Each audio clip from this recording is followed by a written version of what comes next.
Okay, so this next section is on combining random variables.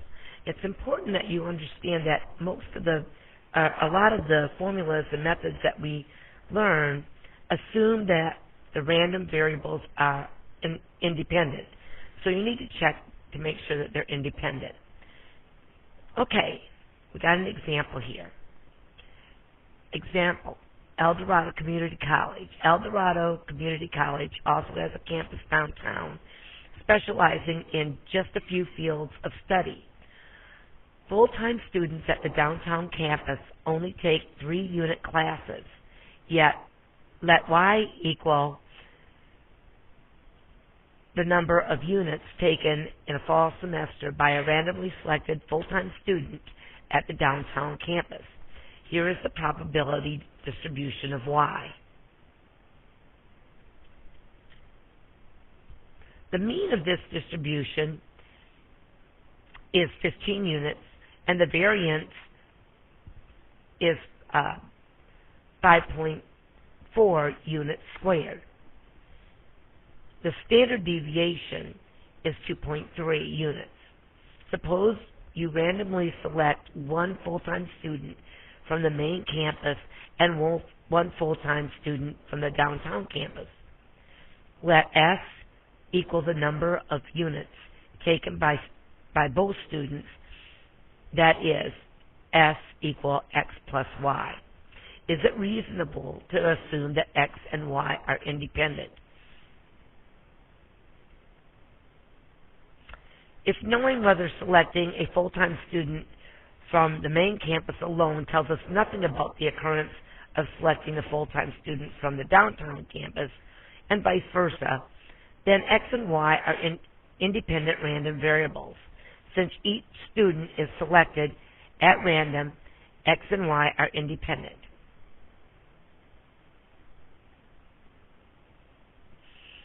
Okay, here is all the possible combinations for X and Y.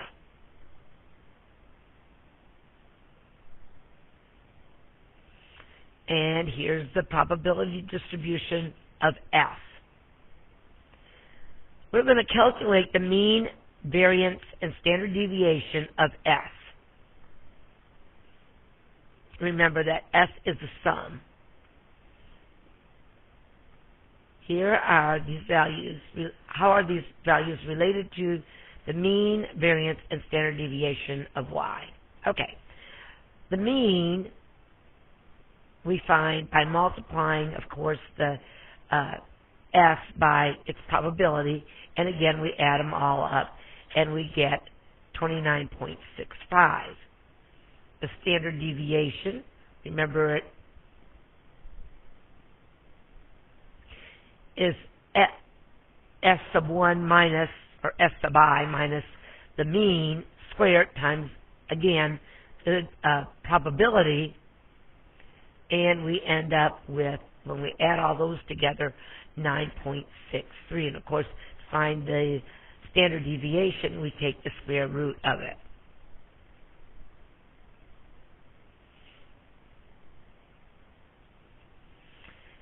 How do you calculate the mean, variance, and standard deviation for the sum of the random variables? If you recall that the mean for X was 14.65 and the mean for Y was 15, and 14 plus 65, or 14.65 plus 15 is 29.65. So you could add your means together, your mean for X and your mean for Y, and you would get the same mean if you did all that work. Sorry to say. All right, so that's a good. And if you took, and so in general we can add the two means and we'll get the mean of the sum. The same is also true with the variance. If I add the variances together, I get the same thing I would if I did all that work. So, but then we still have to take the standard or take the square root of it for the standard deviation. So to find the standard deviation, take the square root of the variance. Makes it a lot easier than all this work. Yep. Okay, hint. This is the AP hint. You will lose points when combining two or more random variables if you add the standard deviations instead of the variances. So be careful. We have to add the variances and then take the square root to get the standard deviation. All right? Good hint. Are there any conditions for using these formulas? Are these formulas on the formula sheet? The formula for the variance and sum of independent variables works only on independent random variables. Make sure that they are independent. And formulas are not on the formula sheet, so you'll have to know them. Okay, new problem. Let B be the amount spent on books in the fall semester for a randomly selected full-time student at El Dorado Community College. Suppose the mean of B is 153 and the standard deviation is 32. Recall earlier that C, the overall cost of tuition and fees from a randomly selected full-time student at El Dorado Community College, and the mean was $832.50, and the standard deviation was 103. Find the mean and standard deviation of the cost of tuition fees and books for a randomly selected student. All right. All right. So the mean, of course, we add our means together, and our mean is now $985.50. And the standard deviation cannot be calculated since the cost of tuition fees and the cost of books are not independent. The students who take more units will typically buy more books. So we cannot do this to find the standard deviation because it has to be independent. Okay, check your understanding. Stop and check your understanding at this time. Page 370. Okay. So find and interpret mu of t. Okay, so that should be 1.8 on an average. This dealership sells or leases 1.8 cars in the first hour of business on Fridays. Compare your standard deviation, assuming X and Y are independent. Show your work. Okay, you should end up with 1.14, and that's the work. The dealership's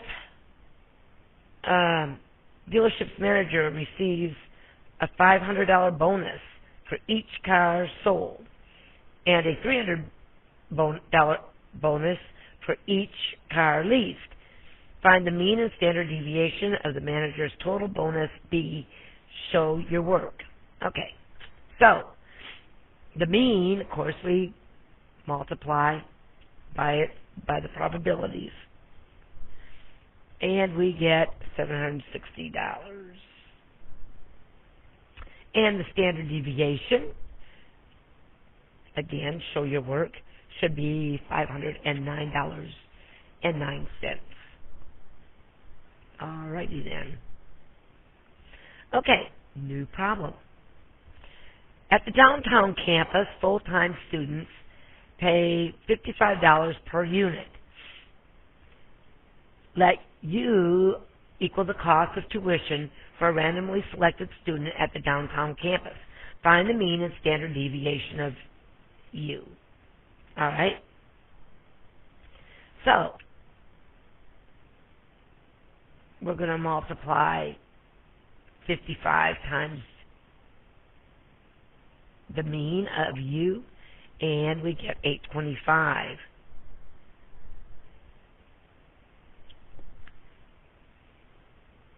And the mean, of course, is 55 times 2.3, which is $126.50. Calculate the standard deviation of the total amount of tuition for the randomly selected full-time student on the main campus and for the randomly selected full-time student downtown. So we're going to take our mean of T, which we found earlier, and add it to the mean of U, and we should have $557.50.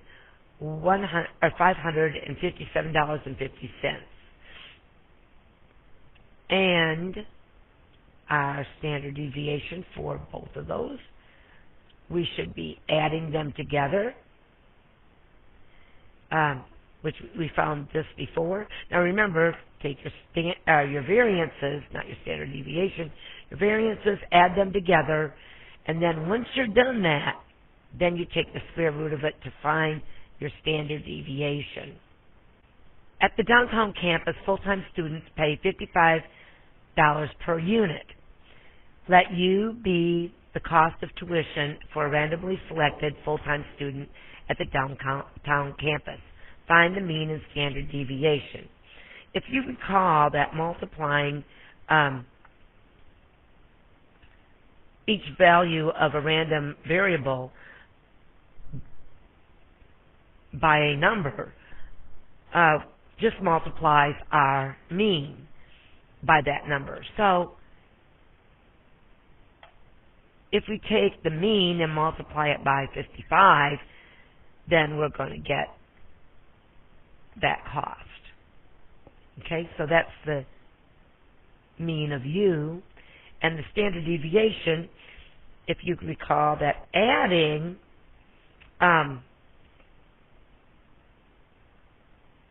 doesn't change the shape or spread, but multiplying does change it.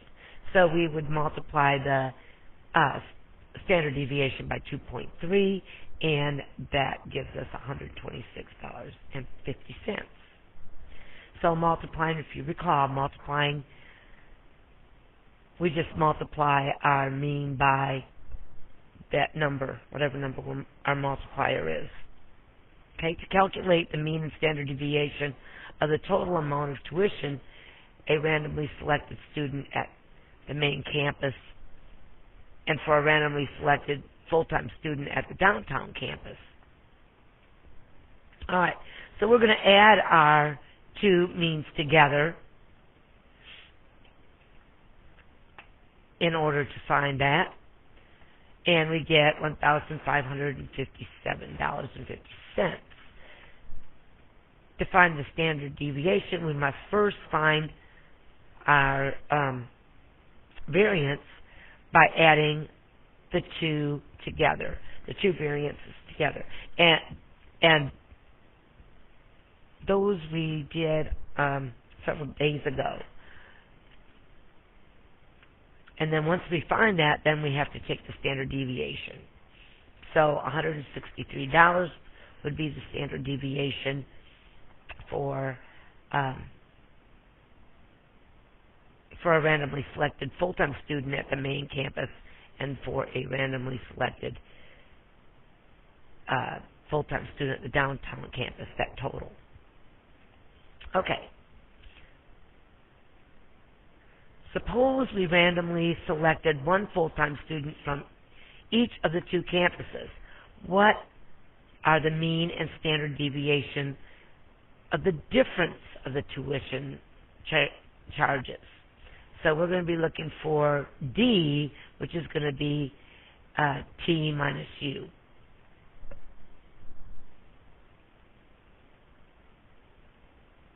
Okay. To find this, we subtract our means and we get a negative $92.50. And this means that on an average, full-time students at the main campus pay $92.50 less in tuition than full-time students at the downtown campus. Now, if you recall, we are not going to subtract these to find the variance on a difference. We're going to still add our variances together and then take the square root of it to get our variance, or our standard deviation, sorry. Okay, although the average difference in the tuition of the two campuses is a negative $92.50, the difference in tuition for a randomly selected full-time student from each college will vary from an average difference by about $163 on average. Notice that the standard deviation is the same for the sum of the tuition costs and the difference of the tuition costs. In general, how do you calculate the mean and standard deviation of the difference of random variables? Well, all we do is subtract them. Subtract the two, for the mean, we subtract the two means. For the variance, we add the two variances. And then the standard deviation, we take the square root of the variance. Are there any conditions for using these formulas, and are these formulas on the formula sheet? Just like the sum of random variables, when finding the variance of the difference of random variables, you must make sure that they are independent random variables. Check your understanding on page 373.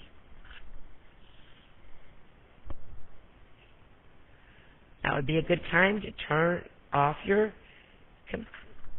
put this on pause and go do your problems. Okay, so find and interpret mean of D. Okay, the mean of D is 0.4.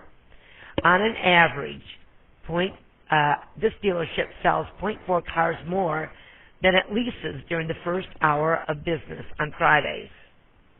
Compute the standard deviation. Assume that X and Y are independent and show your work. Okay? So, again, we add them together and take the square root of it. And we get 1.14. And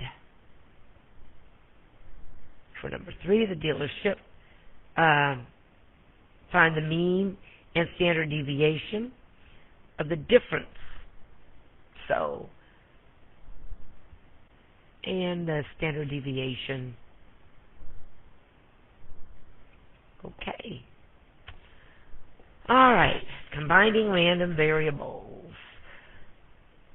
Speed dating. Here's our example. Suppose that the height M of male speed daters follows a normal distribution with a mean of 70 inches and a standard deviation of 3.5 inches, and the height F of female daters follows a normal distribution with a mean of 65 inches and a standard deviation of 3 inches.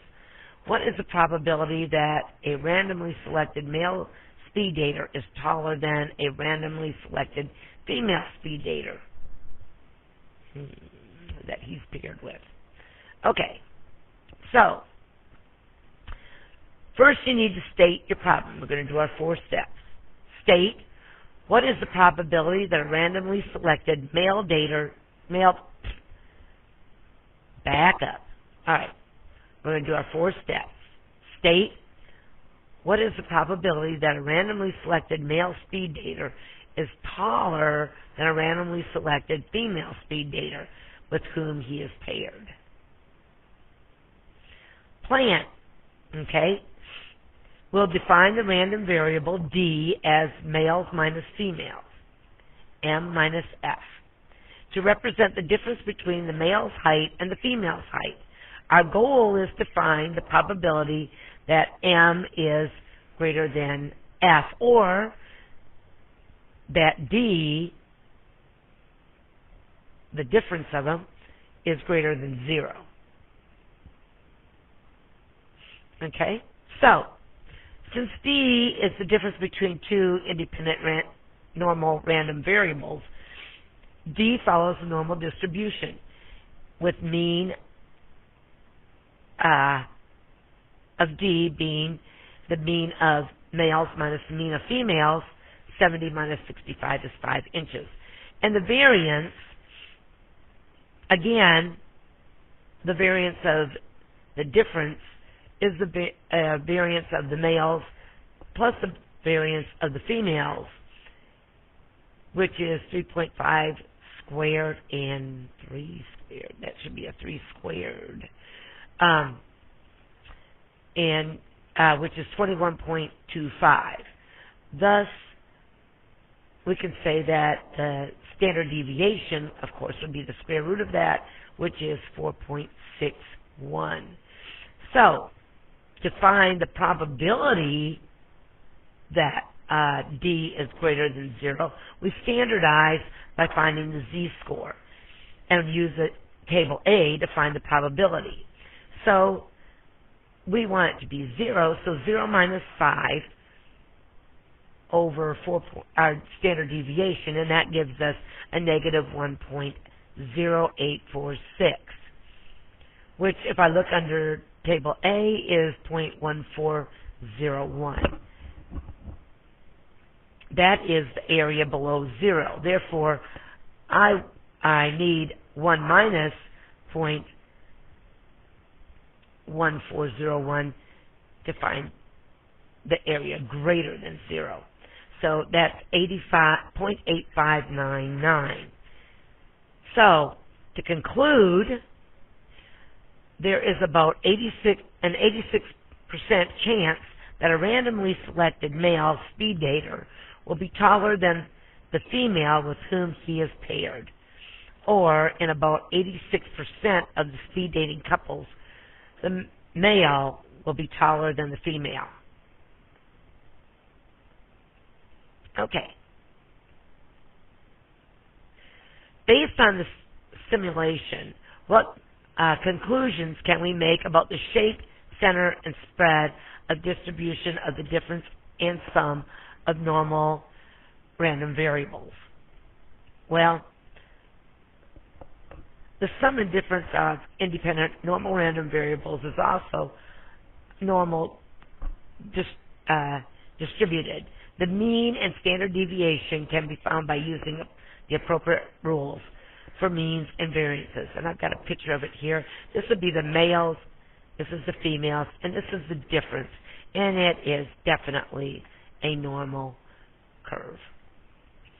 How do we do this without a simulation? Well, we're going to do it the same way. We're going to define this,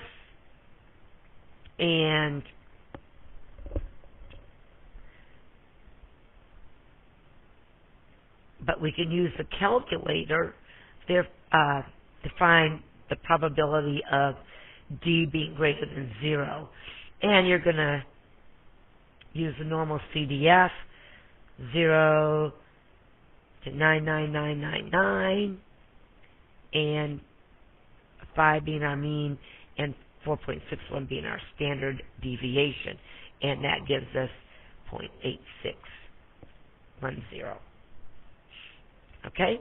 Now, to get full credit on the AP exam when using the calculator command of normal CDF, you must clearly identify the shape, normal, the center, mean, of 5, and the spread, or standard deviation, being 4.61, somewhere in your work. All right, another example. Suppose the weights of a certain variety of apples have weights that are approximately normally distributed, with a mean of 9 ounces and a standard deviation of 1.5 ounces. If bags of apples are filled by randomly selecting 12 apples, what is the probability that the sum of the 12 apples is less than 100 ounces? Okay? State, what is the probability that a random sample of 12 apples has a total weight of less than 100 ounces? Plan, okay? Let x equal the weight of a randomly selected apple. Then x sub 1 equal the weight of the first randomly selected apple, etc. We are interested in the total weight, so we would be adding them all together for t, and our goal is to find when t is less than 100. Probability of t being less than 100. Okay, since t is the sum of 12 independent normal random variables, t follows the normal distribution, with the mean of t being the mean of x sub 1, x sub 2, blah, blah, blah, all the way to x sub 12. Remember that the mean was 9, so add 9 12 times and we get 108. The variance is found by adding all of the variances from the first apple to the last. So that would be 1.5 squared, 1.5 squared, all the way through 12 times that, and we get 27. The standard deviation is the square root of 27, which is 5.2. Now, we can find this on our calculator, and if you don't remember how to do that,